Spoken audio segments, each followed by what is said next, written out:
മന്ത്രിസഭ എനിക്കിപ്പോൾ തോന്നുന്നു മന്ത്രിസഭയിൽ അംഗമാകാൻ എല്ലാവർക്കും ആഗ്രഹം ഉണ്ടാവും. 102 പേർ വന്നിരിക്കുന്നു. ഇതിൽ 21 പേരെ എങ്ങനെ തിരഞ്ഞെടുക്കും എന്നുള്ളതാണ്.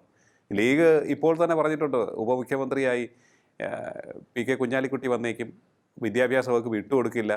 വിദ്യാഭ്യാസ വകുപ്പ് കോൺഗ്രസ് തന്നെ കൈകാര്യം ചെയ്യണമെന്ന് കോൺഗ്രസിലെ ചിലർ പറഞ്ഞിട്ടുണ്ട്. അതിൻ്റെ ഒരു റെസ്പോൺസ് എന്നോണമാണ് ലീഗ് പറഞ്ഞത് വിദ്യാഭ്യാസ വകുപ്പ് വിട്ടുകൊടുക്കില്ല എന്ന്. ഇനിയിപ്പോൾ ഒരു വകുപ്പ് വിഭജനം വലിയൊരു കീറാമുട്ടിയാകുമോ?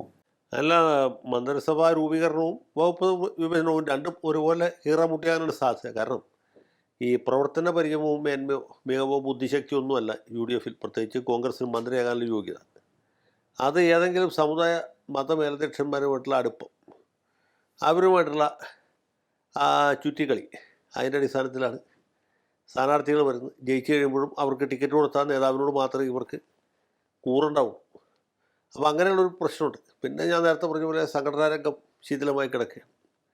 അപ്പോൾ ഇതിൻ്റെ ഒരു കണ്ടിന്യൂഷനായിട്ടാണ് നമ്മൾ ഈ സംഭവത്തെ കണക്കാക്കാനെന്നാണ് എനിക്ക് തോന്നുന്നത്.